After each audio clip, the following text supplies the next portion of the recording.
We live, we inhabit, we're immersed in a world of sound. The idea came to me when someone gave me a tape recorder, and I had a microphone. I put it in my hands, and I pushed that little red button, and it was a stereo microphone. I put the earphones on, and it was like, oh my God, wow. You know, it didn't have to be something spectacular, because even this microcosmic event of water dripping from the fountain or this refrigerator motor became interesting. It was all an experiment.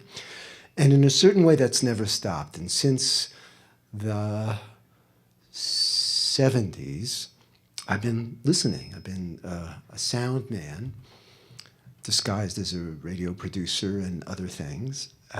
But basically, it's been the act of listening that's propelled me through that. So by way of an introduction, let me play something that I just recorded fairly recently.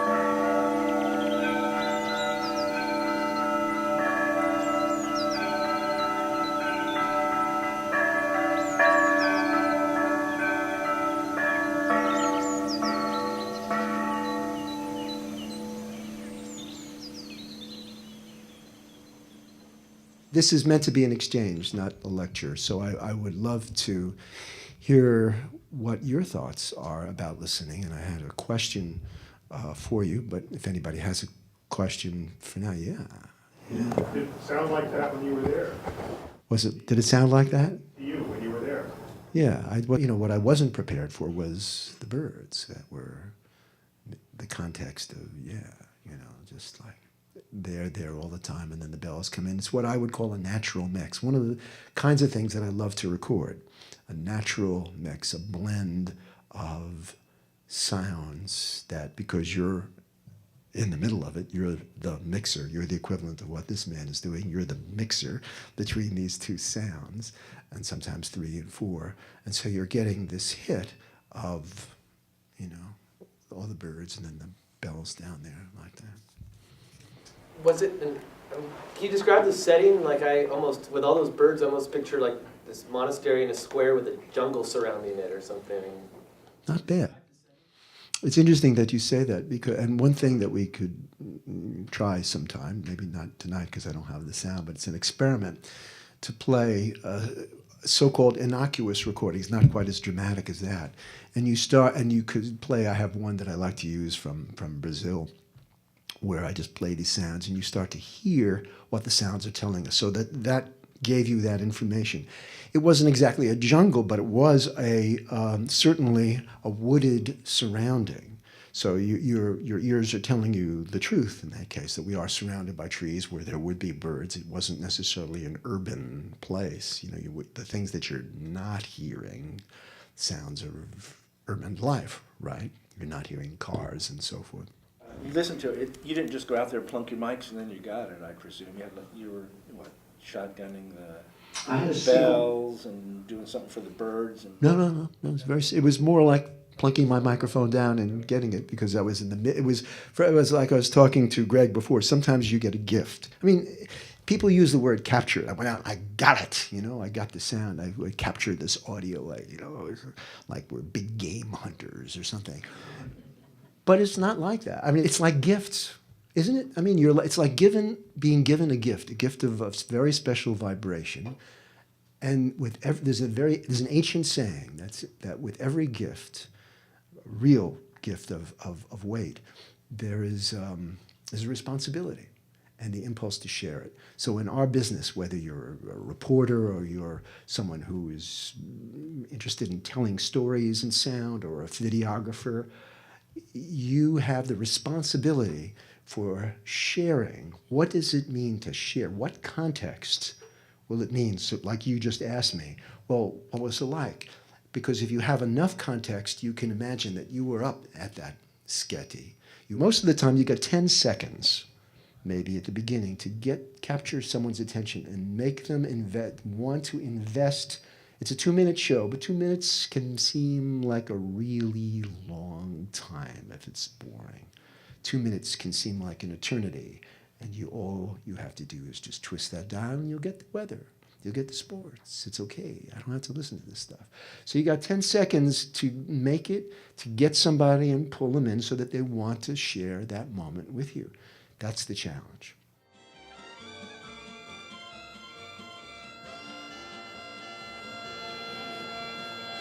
My mother was Scottish, and every Sunday morning at 8 a.m. she'd put the pipes and drums on full volume, and I woke up to that every Sunday morning of my life. And that made a very deep impression on me.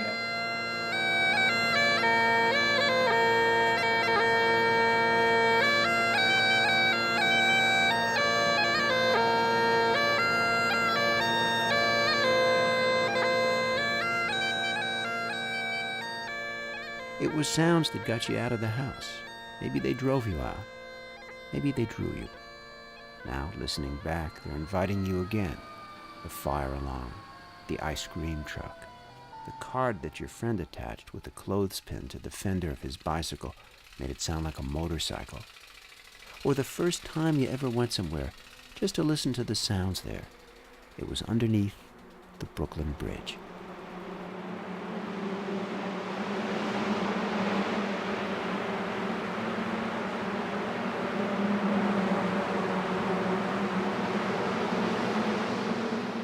That program that we just heard took a year to develop, and I'm sure Barry would tell you when you're working on a big project like the DNA files or something like that, it's going to take you a while. I mean, these things are works that just you put your heart and soul into. A 2-minute program like Pulse of the Planet can take an invest of a lot of time too, but we used to say 8 hours. But sometimes they're more. Like you'll hear there are science diaries I'll play for you a little later that we had to invest a lot of time in training a scientist so that he or she could tell their own story.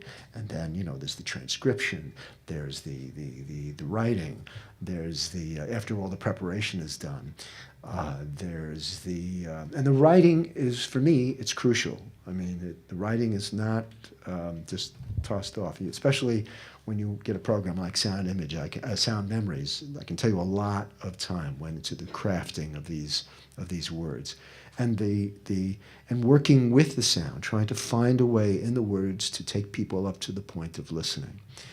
And then the mixing, of course, is a different process now, electronically with Pro Tools or whatever, in terms of making changes. But it's still a process of ultimately trying different things and listening for the psychoacoustical effect on you. And that was the whole premise behind Pulse of the Planet. We didn't want to make it the heart attack of the planet, which we all hear about. That's what the news is. It's the arrhythmic tachycardia of the planet. We wanted to talk about this other pulse, this other rhythm, the other story. What is that? Maybe I'll play you one or two more different programs that have unexpected uses of sound. That sort of that might be an interesting thing. These are not obvious necessarily. There was one that we're talking about psychoacoustics. We can play that.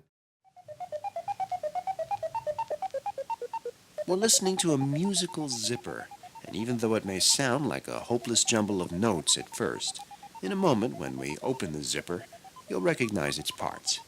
I'm Jim Metzner, and these are the sounds of science. Michael Kabovi is a professor in the Department of Psychology at Rutgers University. You're listening to two very well-known melodies. You can't recognize them because we're playing one note from one and one note from the other in alternation. One name for this way of mixing tunes is musical zipper, although the technical name for it is interleaved melodies. At first, you'll be hearing the musical zipper when it is closed. That's when you can't tell which note is which. Together, these two tunes form an unfamiliar tune because they're played at about the same pitch. They form a single auditory stream. Gradually, as the piece goes on, we'll be opening the musical zipper. We'll be raising the pitch of the notes of one melody without changing the notes of the other. one melody will emerge and you'll recognize it. The other melody will at first sound like a nondescript background, but gradually it too can be heard as a familiar tune.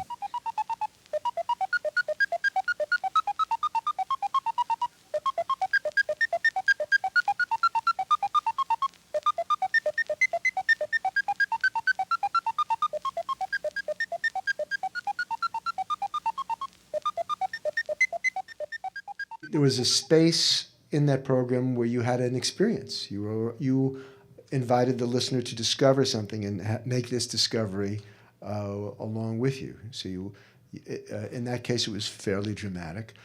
But a good program, I think, leaves room then maybe where there's not so much talking going on, and you have a chance to sort of take this in. And that was in there. You actually said, "Wow!"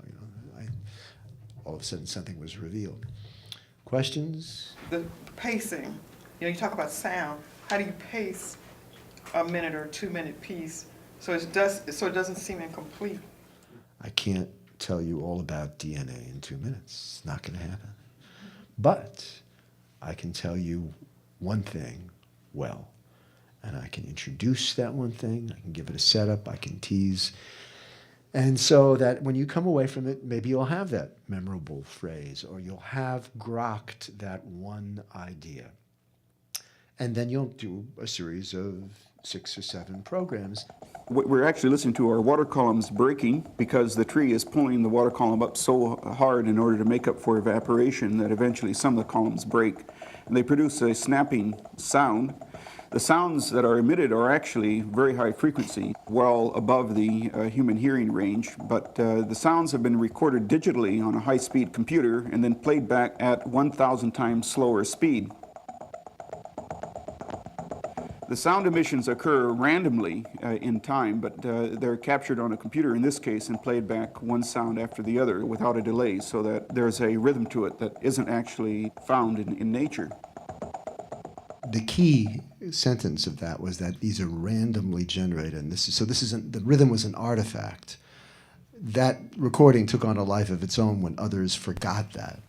And then all of a sudden I was hearing, reports of the rhythm of the trees. I got a call from the BBC once. "We've heard about this wonderful recording that you've got. Mr. Krause told us about this fabulous recording of the trees have got rhythm." And I had to disabuse, and they didn't want to believe me. And so your job then becomes, well, how to translate this in a way that another ordinary mortal who doesn't know the jargon can understand it. And of course, part of that comes down to the interview itself, that if they start using all of these complicated words, you have to just have the, you have to just maybe stop them and say, well, wait a minute, on behalf of all of those who don't know what these 4-syllable words you're saying, can you give that to me again?